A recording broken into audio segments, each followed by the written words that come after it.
Good morning, media. Good morning, good evening, Plum in New Zealand. Thank you for joining us at the announcement of our new senior head coach, a welcome return for John Plumtree. I'm now going to open the floor for questions.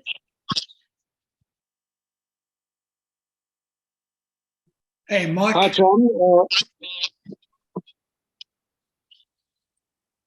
Hi, John. Welcome back. I was going to say welcome back, but you're still in New Zealand, so we'll hold off on that a bit. Just a double question, if I may. How do you feel you've changed as a coach in the last decade? And then when you were last head coach of the Sharks, winning Currie Cups and making the Super Rugby final wasn't enough in terms of expectations. How are you going to manage those expectations, which have probably got even greater now due to the massive private investment in the Sharks? Look, first of all, I just want to say how honoured I am to have the privilege of coming back to the Sharks. I think, like the statement said, it's my rugby home. It's a place that I love, and the people that are there, I love just as much. And really excited about the opportunity. To answer your question, I would say I've changed quite a lot. The way I go about my coaching now is way different to when I left. I've learned a lot over the last, it is 10 years. It's pretty scary, isn't it? The decade. So I have changed. I've changed a lot. I've changed the way I coach. I've changed the way I manage people. I'm way more detailed in what I do. And maybe if I can say, I simplified a lot of what I do as well, So,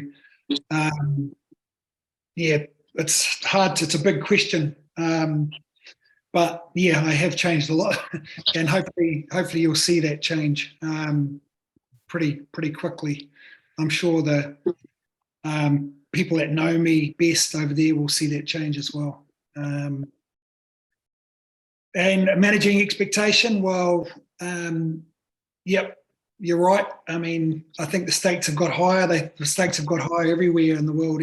Everywhere you coach seems to be a lot more pressure nowadays. But I guess, if you like, I'm prepared for that now even more. So it doesn't really worry me. It's not something that keeps me awake at night. I'll just back myself and my management and talented group of players that I've got to to play well and to enjoy themselves and to make the fans really happy, and hopefully fill up that grandstand again a bit more often. Thank you. Could we have the next question from Mike, then followed by Kate, and then Heinz? Hey, Plum, it's been a while. The last time I was interviewing you, we were kind of face-to-face. I think the world's changed. Plum, you're coming back to a position that you held previously. I'm not saying at all it's taking a backward step, but sometimes going back to a previous job can be risky. Just your thoughts on coming back to a job that you had. I certainly don't see it as going backwards. I mean, I'd sort of see it as more exciting. I'm comfortable there. I know the people. I know still a lot of the management is still there now, and the place is familiar. I know more about the game, if you like. Maybe I can see how some people might be thinking that it's a backward step for me, but for me, it's not, and I guess that's the main thing. Thank you, Kate, followed by Heinz. Hi, Plums. I guess I'm following up on what Mike and Kenny asked you. Do you believe perhaps then you have unfinished business with the Sharks, like a score to settle in that job? And my second part of that question, what do you believe will be different this time around? I don't think I've got a score to settle. I think it's more around. Yeah, I would say it's more around me really enjoying what I do, and hopefully the people that work alongside me really enjoy having me alongside them. I'm sort of in that space now as a coach. I don't really, I've been coaching for a long time now, and I still want to win. I want to win trophies, and I want to, I can't think of a better place to do it than back in Durban. I think the Sharks have gone through a fair bit of unsettlement, if you like, since I've left, and it would be nice to settle things down again, and create an environment that the players love. To come to work, and if we can do that, and just, I guess, tweak the culture and a little bit in a different way, then we've got a great chance of success. And I guess that's where it all starts. It's not so much, not really thinking about style of rugby or anything as such. I'm sort of more thinking about people and environments, and get that bit right first, and then the rugby will look after itself, as long as we prepare them the best that we can. So I've probably gone off track a little bit with your question. What was the last part of your question again? It was, what do you believe will be different this time around? What'll be different? Hopefully I'll leave differently. But I haven't got there yet, but hopefully that will happen. But I think, looking at the Sharks, so there's plenty of talent there. I just hope that we can play. When my tenure under the Sharks, I felt was good football. We played good rugby. We played good rugby to watch, and along with that came some success. And that's where I'd like to take this team. I want them to be able to enjoy what they're doing out there, and believe in what they're doing out there. And the results will look after it themselves. But I loved my time there, and I love coaching that team, and I think that will be the same. I don't think there's going to be too much different. I think we're going to see a team that's proud to wear that jersey, which I know they are right now, but hopefully we'll get a few more W's. Hans, followed by Daniel, and then Marcus. Amanus. Thanks, Navashni. Thank you, Navashni. Hi, Plum. Thank you for your time, and symbolically welcome back. I actually wanted to ask you, you mentioned, how our times have changed, all over rugby and stuff. I just wanted to hear from you. I mean, I know you have some, you have quite extensive experience still of coaching in Europe, with Swansea and with the Irish national side and stuff. I was just wondering how appealing is the challenge of taking a South African side that, we as a rugby culture are still, I think, a bit rooted in, the Southern Hemisphere paradigm and that type of thing. We've only been exposed to European, conditions, for the past 2 years. Just how appealing is that shift for you as a coach, and taking a team, forward in what is fundamentally a different continent in terms of, playing styles and that type of thing? Yeah, it definitely is. It's a good question, because it definitely is a bit challenge taking a South African side up north and playing in the different conditions, like I say. But they've also got to come down to South Africa and play in different conditions as well. I guess whether that's easier or harder, I don't know. But we certainly have to be more adaptable around how you play the game, and then also negotiating travel and what the week does with that travel. So there's and I think that's where my experience can really help out now, because I'm used to being in that type of environment, if you like, where teams have to adjust their weeks according to their travel and obviously wear and tear with the group. So that's a part of that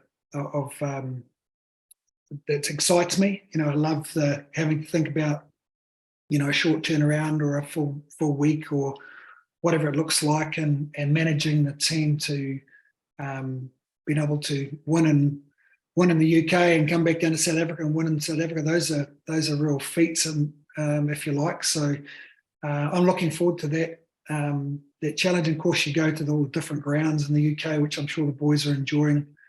I have noticed that the Sharks seem to be doing a lot of travelling. I think it was the Stormers, wasn't it, that was doing the most, and even I'd see the South African sides are doing more travelling than the other teams, which I suppose is based around the fact that there's more teams in the UK, but that does make it tougher with all that travel.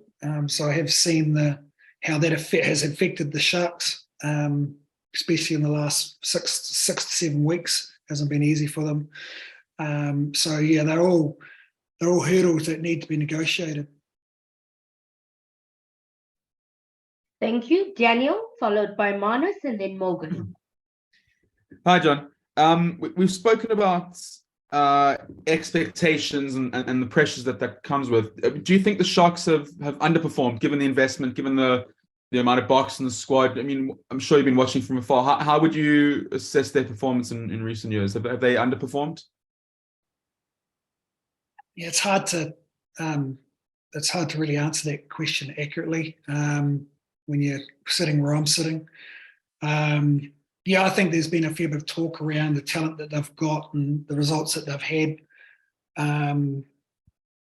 So yeah, you might say that. But then I have mentioned a couple of things that haven't been easy for that team either, in terms of the travel. Yeah, you might say, the other teams have had to do it as well, but certainly not the UK-based teams. So there are some challenges, different toughest challenges for the South African sides. I don't sort of want to get too much into game plans and stuff like that. But the one thing I will say is that we'll play a style of rugby that suits the Sharks and nobody else. So we won't be trying to copy off, trying to play a Hurricanes game or a Springbok game or someone else's game. We'll be playing the game that suits us. And hopefully we won't be talking about this type of thing in a year's time that we've underperformed. Hopefully we'll be talking about, talented squad and, they lived up to their potential. I think that's really my focus. Could I just slide in for another one then? I mean, is trophies a non-negotiable when you agreed to come back, as it were? Was the mandate lift some silverware, and then I'll be done? Yeah, absolutely. We want to win. Yeah, no, definitely. I mean, every team does, but there's a process to winning, and like I said earlier, just tweaking that environment and their culture and making sure that those 48 to 50 boys that come through that gate really enjoy what they do is vital. And with the talent that's there, and if we get that mixture right, then we've got a really good chance of doing well. Thank you. Can we have Percival followed by Nkululeko? Thank you so much, Navashi. Good evening, John. John, before I ask my question, can I just ask you, where are you talking to us from in New Zealand, and what's the time there? And just briefly, when exactly are you reporting for duty in Durban this week? Before I ask my question. I'll be back in Durban in July. It's 9:15, about half an hour past my bedtime, and I'm in Wellington. Thank you, Coach. John, can I ask you? Usually, when new coaches gets appointed, they would want to come and putting their own stamp of approval on teams. The past week, we've seen a number of new signings, or rather re-signings at the union. Would you want to come, or rather in your discussions with management, the owners of the union, have you discussed that you would want to bring in some of your own staff, own new talent, or are you happy with the current talent? We also see some of the most experienced players, the likes of Sia Khaleesi, Thomas du Toit, them leaving the union now. And obviously it's part of a new cycle that you starting, a new international rugby cycle. Are you thinking of bringing some new talent? And maybe you can just tell us, what do you think the Sharks' chances of against Leinster this weekend? Going to be tough to beat Leinster, and particularly with the injuries that the Sharks have got. Leinster are well ahead of most teams, and certainly well ahead of the Sharks in terms of their development as a team. They've been, they've got a settled management and coaches that have been there for quite some time, and players as well. So going to be pretty tough to beat this weekend, I would say. But however, not impossible. And I'm sure the boys are talking like that. As far as recruitment goes and retention goes, yep, I've chatting with Neil all the time, and pleased to see some of those young guys signing on. You talked about Sia going and Thomas going, and I asked them to stay when I came out there for a recce, but they didn't listen to me, so unfortunately they're going. But it's good to see. It's good to see those players wanting to stay, and my attitude around it has been, if we create an environment that's good enough that players won't want to leave and players will want to come, and certainly that's how I felt what it was like when I was coaching there last. So John, can I just ask you? So sorry, Navashni. Can I just ask John? John, you mentioned that I'm not sure if you are raising it as a concern for you, the issue around the travel, because a number of coaches, Jake White, Neil Powell, even yourself, are now even mentioning it. How can you, as a coach, do something about it, or is that something above you, though? The whole issue about the traveling. Yeah, they're good discussions to have, and I know it's definitely not an even playing field when you've seen the amount of traveling that the boys have had to do, and especially going via Doha and that type of thing. It seems like madness. I think they would have done a lot less traveling if they'd stayed in Super Rugby. But they made the decision to go up there, and good on them. But it's certainly going to be some challenges in getting that the travel right, because like I say, it's pretty tough for the boys traveling all the way up, especially who the commentators talking about and going in and at the back of the plane, which is no fun for big boys like that. Thank you. Could we have Nkululeko followed by Mike? Greetings, colleagues. Welcome back, Coach. I'm trying to check here. Coming back on the World Cup here, how difficult it is for you to prepare the players that are playing for national teams? Yeah, straight away into a World Cup. Yeah, it does. It's a good question. We'll start off with obviously without the box, and then the box will come back in probably, I would say, round 8, round 9 or something like that. But it gives us a good chance to work with those boys that the wider group, if you like. So I'd expect there's probably 6 or 7 Springboks, maybe a couple more from the Sharks.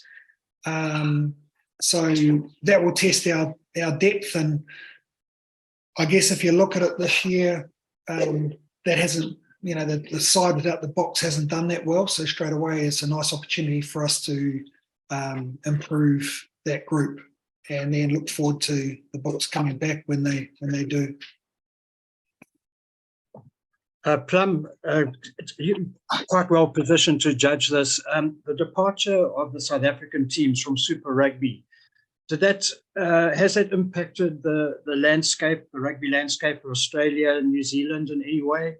And have you noticed an impact in South Africa with them going north?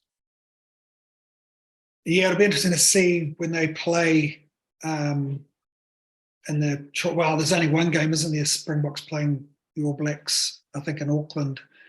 But it'll be interesting to see how the Boks go in that game. without having played the New Zealanders for a while at super level.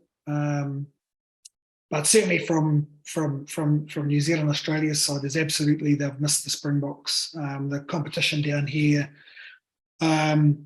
has lost its bit of spice without the Boks.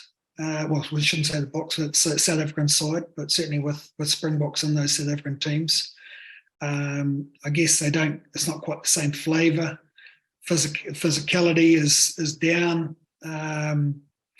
Still getting the odd good game here, I guess, in the derby games, but unfortunately the Australian teams just, again, haven't really, apart from maybe the Brumbies, haven't really lived up to any real competition for the top sides here in New Zealand.